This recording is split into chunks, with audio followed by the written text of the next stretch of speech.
mais ou menos assim que eu me senti quando ouvi falar da fórmula da soma dos arcos pela primeira vez. Como algo tão simples como o seno da soma de dois ângulos poderia se transformar em algo tão assustador? Eu nunca lidei muito bem com essa matemática da memorização. Primeiro porque minha memória é péssima. E segundo porque eu não conseguia aceitar a ideia de que o assunto não teria alguma utilidade além de passar numa prova. Na faculdade, o professor faz uma afirmação logicamente válida. Você está no ensino superior. Logo você fez o ensino médio. Logo você aprendeu a fórmula da soma dos arcos. Por isso, calcule a curvatura do Sol. Foi aí que eu tive que entender a ideia por trás dessa fórmula horripilante. Professor, mas eu sou de humanas. Eu vou decorar essa fórmula, passar no Enem e bye bye matemática. Para que eu preciso aprender a demonstrar? Cara, você não precisa aprender a demonstrar. Mas, na minha opinião, é muito mais divertido e útil aprender assim. Imagine que nossa cabeça é um computador e você queira colocar muitos arquivos nele. Como nossa memória é limitada, nós temos que colocar arquivos mais leves. Fórmulas demandam muita memória e são pouco flexíveis. Ou seja, são aplicadas em problemas muito específicos. Já ideias e conceitos são arquivos leves e você pode aplicar a diversos problemas, baseando-se unicamente na sua criatividade. Sim, a mesma criatividade que você usa para escrever um poema, por exemplo. É como se você compactasse os arquivos e só extraísse quando necessário. Mas professor, eu não vou ter tempo de demonstrar cada fórmula no Enem. Pode ficar tranquilo. Nossa educação fará de tudo para que você aceite os conteúdos sem qualquer senso crítico. E no caso da matemática, é decorando fórmulas e aplicando a problemas parecidos repetidamente à exaustão. Mas com o tempo você acaba decorando mesmo. A ideia da demonstração é para que você tenha um primeiro contato mais agradável com a fórmula, ganhe autonomia e possa obtê-la, mesmo se você esquecer. Essa demonstração está longe de ser a única, e tem a limitação de só servir apenas para ângulos que, quando somados, dão um valor menor que 90 graus. E por que você escolheu ela, professor? Porque eu achei ela bonita. Hã? Sabe aquela demonstração tão elegante que você vê assim, passando na rua, e você fica pensando, fazendo mil planos? Então, foi exatamente assim que eu me senti quando vi essa demonstração.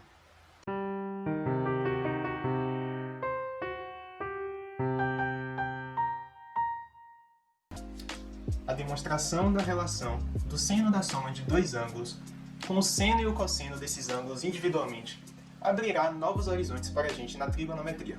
Com ela você poderá calcular, por exemplo, o seno e o cosseno de 75, porque você tem o seno e o cosseno de 30 e o seno e o cosseno de 45. E 45 mais 30 é 75 graus. À primeira vista pode parecer muito óbvio. Seno de A mais B é igual seno de A mais seno de B. Isso é o que chamamos na matemática de uma conjectura, que é uma hipótese que ainda não foi demonstrada, um palpite. Vamos utilizar nossos conhecimentos trigonométricos para testá-lo. Se encontrarmos resultados que obedeçam à nossa igualdade, esse é um sinal de que estamos no caminho certo. Mas se encontrarmos apenas um resultado que a contradiga, esse é um sinal de que a nossa igualdade não é válida. Chamamos esse resultado de contra-exemplo. Sabemos o seno de 60, e 60 é igual a 30 mais 30.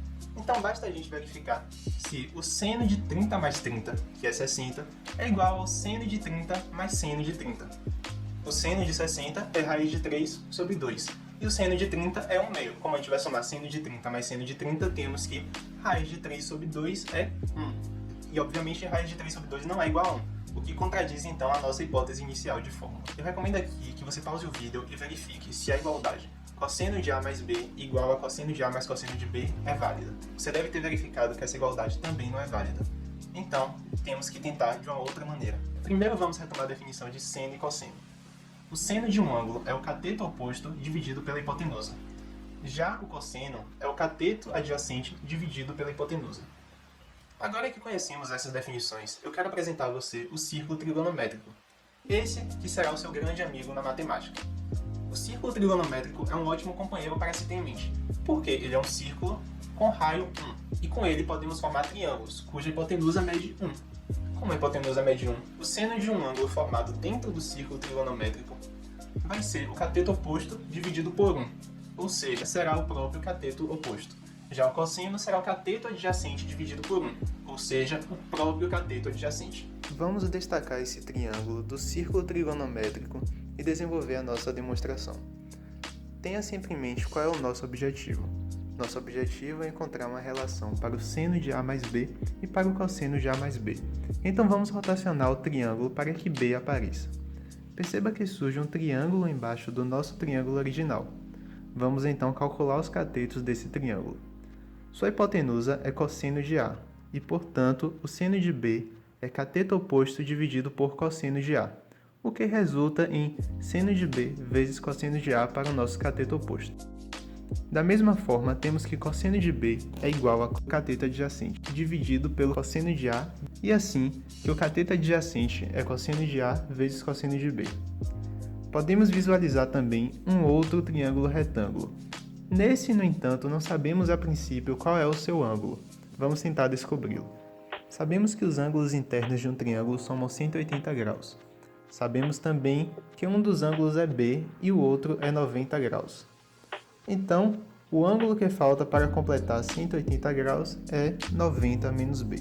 Pode pausar o vídeo e testar.